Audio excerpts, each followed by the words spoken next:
первых дней специальной военной операции практически во всех городах и селах Якутии стали появляться волонтерские организации. Где-то численностью 2-3 человека, где-то в несколько десятков.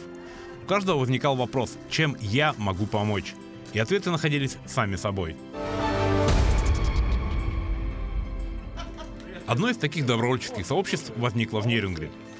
В этой типичной многоэтажке. Здесь располагается квартира, двери которой практически не закрываются. С раннего утра и до позднего вечера сюда приходят женщины разных возрастов, разных социальных групп. Но их объединяет одно – желание помогать. Кто чем может.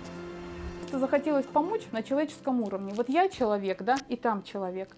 Человек, которому сейчас сложно, плохо, холодно, страшно, да, такие обстоятельства. И если в моих силах дать ему вот какой-то кусочек тепла, добра, какой-то надежды, да, чем-то порадовать его в этих сложных обстоятельствах, мне захотелось это сделать. И мне повезло, что в окружении меня есть люди, которые также горят желанием помочь. Мы объединились и делаем это. Я делаю, может быть, маленькое дело, но я его делаю регулярно. Вот. Я пеку пряники, как вот маленький кусочек радости, который мне хотелось бы донести до ребят. Да? К праздникам стараемся делать их тематические. Вот. Но в любом случае это вот маленький лучик надежды, может быть. Привет из дома. Вот как бы я это так ассоциирую. Но мне это делать приятно. Мне это делать приятно, потому что я знаю, что я вкладываю свое участие в общее дело. У Елены Косаревой сын. Сразу после окончания срочной службы он подписал контракт с Министерством обороны и ушел на специальную военную операцию. Как любая мама, Елена Борисовна хочет заботиться о своем ребенке и его друзьях-однополчанах. Поэтому стала отправлять посылки с домашними гостинцами. Но со временем поняла, что хочет помогать гораздо большему числу бойцов. Те, как родные, не знаю, как все сыновья, можно сказать так, за каждого душа болит.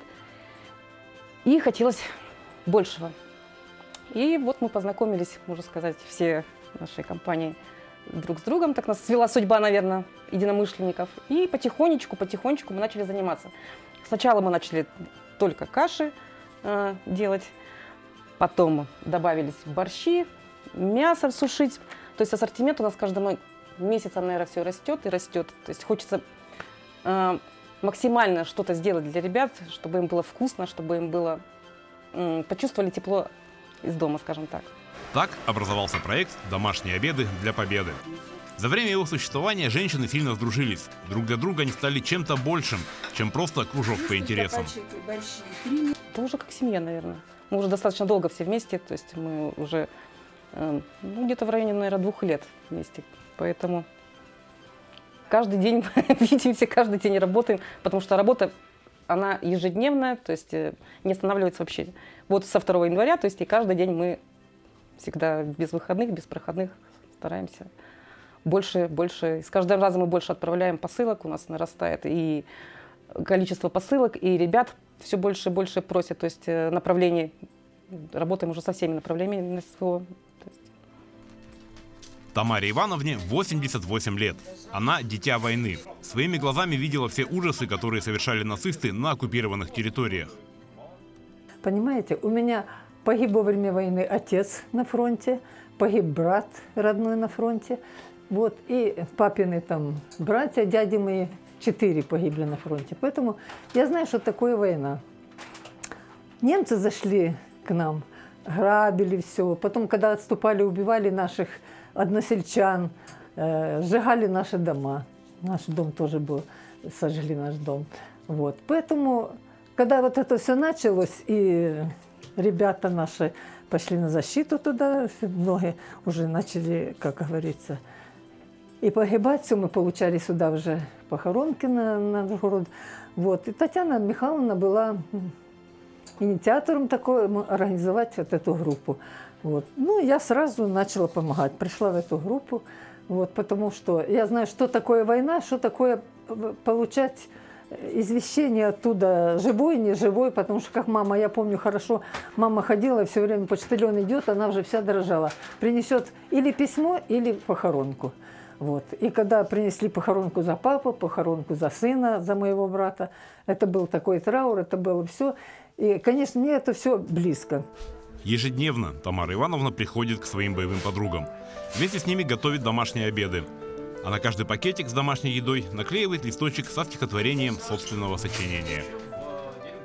Присылают нам они это видео, посылки распечатывают наши, достают, пакуют так, ой, макароны, ой, это самая гречка, там, ой, голубцы, или, и поворачивает пакетик стихи, читает боец. Это все мы видим, читает, говорит, вот это да, вот это бомба. Он рад, что стихотворением их поздравили, пожелали им чего-нибудь, все. Поэтому вот, ну, переживаю, я очень переживаю, потому, наверное, еще вот это, что я помню ту войну, знаю, что такое ожидать, что такое думать, как твой сын там в окопе, как это самое. Потом у меня муж тоже был участник войны, но он живой, конечно, это самое, молодым парнем еще воевал, совсем он пошел, дитя войны был. И я вот представляю, как мы сидим в тепле, как говорится, в добре тут все, а ребята в окопе по колено в воды сидят, все, и хотя бы вот частичка домашнего тепла, что они получают нашу пищу отсюда, наши поздравления, наши пожелания, что мы ждем их с победой. Все, мне кажется, что это их поддерживает. И мы видим по видео, как они рады вот этому. Поэтому вот я решила участвовать тут в этой группе, несмотря на свой возраст, на свои уже болезни и все. Татьяна Анатольевна – учительница. Сейчас уже на пенсии и занимается репетиторством. Весь день у нее проходит между готовкой и занятиями с детьми. Перенесла 3 операции и ходила на перевязки очень долгое время. И у меня было времени достаточно, ну, для дум каких-то. Началась как раз СВО, началась операция. И я с Тамарой Ивановной поем в хоре. Я говорю, Тамара Ивановна, ты не знаешь, как попасть, вот, чтобы ребятам помочь что-то делать? Я прям не знаю, куда себя деть. Она говорит, да я тебе дам телефончик Татьяны. Татьяна Михайловна. Вот она мне дала ее телефон. Татьяна Михайловна мне позвонила, пригласила, меня паковали мы сначала посылки. А потом она занялась кашами. И вот я как-то, ну, к ней, она мне очень понравилась, как бы общительный человек. И у нас энергетика подходит. И я с ней стали вместе вот, делать каши. Вот. И когда есть время, я, конечно, хожу обязательно. А так, в основном, сушу овощи для борщей. Приходят ко мне ребятишки репетировать. Учу их в школе готовлю или там это самое, учу уроки с ними. И они видят, что у меня всегда стоит на столе, обязательно шумит сушка и всегда стоит на столе терка. И всегда они уже знают, они говорят, что-нибудь надо, Татьяна Анатольевна, потереть? Что-нибудь надо ребятам в армию отправить? Я говорю, давайте, если есть, конечно, остается время, буквально минутки 3, и они минутки 3, 5, 10, и готовятся, и говорят, вы обязательно скажете, что мы тоже помогали. Конечно, мои хорошие. Татьяна Радькина – хозяйка квартиры, в которой готовят обеды. Ее жилье напоминает небольшое производственное помещение. На ее кухне всегда что-то варится, парится, запекается. В ванной стоит автоклав, в зале упаковываются посылки. В прихожей организован импровизированный склад. Просто я как женщина, как мама, мне захотелось, чтобы ребята пробовали, чувствовали тепло домашнее. Вот просто, чтобы вот были с нами вместе, они понимали, что мы с ними, и что мы переживаем за них, и чувствовали дом. Вот это дом для наших ребят. Это для них это праздник. Это редко они получают такое. У нас маленькая группа, у нас маленький автоклав, 22 литра. Это я могу положить 19 пакетов. 19 пакетов идет стерилизация, поднимается температура 115 градусов, 50 минут идет стерилизация, и происходит охлаждение, все это занимает 12 часов. Вот чтобы сделать одну порцию, 12 часов, это 19 пакетов. Вот у меня автоклав работает 24 часа. Вот я стараюсь как утром рано встать, до 10 часов сделать одну порцию, чтобы мне вторую порцию в 10 часов вечера сделать. И опять так же в 10 часов утра, в 10 часов вечера. И вот это идет круговорот. Ассортимент готовых блюд для солдат постоянно расширяется. Волонтеры используют новые рецепты, но самое главное, что все это готовится с душой и заботливыми руками. Голубцы, перец фаршируем, каши все у нас идут. И перловку мы делаем с грибами. Обжариваем грибы, мясо, перловка, рис, гречка, горох. Делали фасоль, потому что белок, а мальчикам нужен белок. Что еще делали? Капусту делали, капустные котлеты делали печеночные оладьи, отправляли. Сейчас сделали блины, прям вот как-то кинули в группу.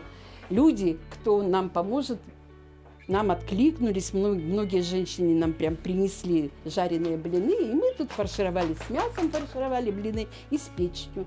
Блины тоже классные получились. Вот. Я благодарна, что у меня очень хорошая команда. У меня такие девочки. У меня вот Тамара Ивановна, это наша звезда. Это моя, я не знаю, позову ее, она сразу идет. Татьяна Анатольевна, она бывшая учительница. Много говорят, бывших не бывает. И тоже моя песня. И без них, конечно, не было бы группы, не было бы вот этой красоты, мы бы такое не готовили. И, конечно, спасибо людям, которые нам материально помогают, приносят продукты. У меня, правда, просим, и люди откликаются. Без нашего народа, без наших людей, конечно, мы бы такое не делали. И оно, вы знаете, как наркотик, вот честно говорю, оно затягивает. Я даже вот как, день не приготовила, мне кажется, все, я не могу, потому что, я представляю, что вот там в блиндажах холодно, хочется. Почему? Мы можем, да, а они нет. Но они же должны все это иметь. На другом конце города, в такой же типичной многоэтажке, расположился штаб общественного движения волонтеров «Зов Севера». Ежедневно тут собирают посылки, плетут маскировочные сети. Когда бойцы нерюнгринцы приезжают в отпуск или возвращаются после демобилизации, они обязательно приходят сюда, чтобы лично выразить свою благодарность. Каждая отгрузка у нас примерно уходит по 2,5 тонны. Первоначально мы отправляли весь груз через транспортную компанию, то есть это все стоило денежные средства. На данный момент у нас организованная доставка, нам помогает благотворительный фонд «Якутский помощь Донбасса». Благодаря им нам предоставляется машина, и мы отправляем груз на наш нерюнгринский опорник, который находится в городе Новоазовске. В городе Новоазовске на данный момент находится наш руководитель Кирилла Раиса Владимировна, которая получает этот груз, и там она уже сама развозит его по направлениям, то есть нашим бойцам нерюнгринским. Она уже там все формирует. Мы стараемся здесь так упаковать, чтобы целенаправленно было на бойцов, то есть упаковываем цветными лентами, чтобы она получила, расформировала быстренько, и груз быстро могло уйти по направлениям. Помощь оказывают и жители близлежащих населенных пунктов. И в поселке Беркакит, и в Серебряном Бару, и в Венгрии есть волонтерские штабы, где также плетут сети, собирают продуктовые и вещевые посылки. Потом все это свозят в штаб Зов Севера и отправляют на фронт. У нас очень люди отзывчивы. Конечно, хочется, чтобы помощи было больше. Хочется, чтобы все понимали, что происходит, что в нашей стране идет война. И чтобы сидеть и быть безразличными, неравнодушными к этому, то есть равнодушными к этому, это не патриотический, наверное, поступок будет. Поэтому работает и помогает очень много жителей. Даже вот недавно у нас на выходных была благотворительная ярмарка, которая состоялась в гимназии номер 1 города Нерюнгри. Очень такая обширная, красивая, мне так понравилось. И сегодня нам представители гимназии номер 1 принесли собранную сумму в размере 176 тысяч. То есть, сами понимаете, что это не маленькая сумма. Конечно, мы ее потратим по назначению. Также у нас в городе 3 января был благотворительный концерт, который было очень много людей. Благотворительный сбор тоже составил 503 тысячи. То есть сборы у нас очень большие. У нас за 2024 год у нас почти 10 миллионов мы собрали и отправили нашим ребятам. Груза у нас с самого начала около 50 тонн. Поэтому работа ведется, и люди бывают отзывчивые, приходят, помогают. Особенно вот наши женщины пожилого возраста. Ну, у них всегда есть свободное время, потому что у молодых всегда дети, мужья. И поэтому спасибо им огромное, что они вот вместе с нами вечерами работают с нами, помогают ребятам. О зове Севера знают не только в Нерюнгри, но и по всей республике. Глава Якутии Айсан Николаев, приезжая в южную столицу региона, обязательно встречается с волонтерами, выслушивает их предложения и пожелания и оказывает необходимую помощь. Где мы встречаем наших ребят, у нас обычай такой, что при приходе в штаб они вешают на память нам свой шеврон. То есть шевронов очень много. Также они делают надписи на флаге памятные. Есть у нас небольшие трофеи, которые... Как вы сказали, это стена славы, а это доска позора. Да, доска позора – это трофеи, которые ребята передают нам. Мы их в самый низ. Они не заслужили этого. Ну и вот небольшой музей. Ну и я понимаю, что вся эта работа, все это понимают, что она не напрасна. И, конечно, любой труд, даже труд волонтера должен быть оценен. Раз волонтеры, мы не говорим, конечно, о материальных, о деньгах. Я сейчас намекаю на то, что хочется посмотреть на ваши благодарственные письма, на грамоты. Да, тем более, да. что они... У нас очень много благодарственных писем. То есть от войсковых частей, которые благодарны за нашу помощь. Наши бойцы, они горды, наверное, что все-таки в Нерюнгринском районе есть такое движение «Зов Севера», на которое они могут всегда рассчитывать. Очень много заявок от наших ребят, очень много идет на спецтехнику. Это мавики, это квадроциклы, это рэбы, булаты, очень много раций покупается. То есть это не только вот продукты, вещи, это идет именно большая спецтехника, на нее очень потрачены большие деньги. Поэтому отрабатываем каждую заявку, которую ребята подают. Стараемся, конечно, это побыстрее сделать, но это все по возможности. Потому что понимаем, что не всегда финансовое наше состояние супер и можно помочь. Но ребята всегда надеются на нашу помощь, потому что они знают, что они всегда могут рассчитывать на нас. Поэтому мы не можем это все бросить, и мы идем только вперед. Вот так, руками простых неравнодушных женщин, куется огромная помощь тыла фронту. И в каждую посылку, в каждый пакет с домашней едой эти люди вкладывают частичку своего тепла, доброты и любви.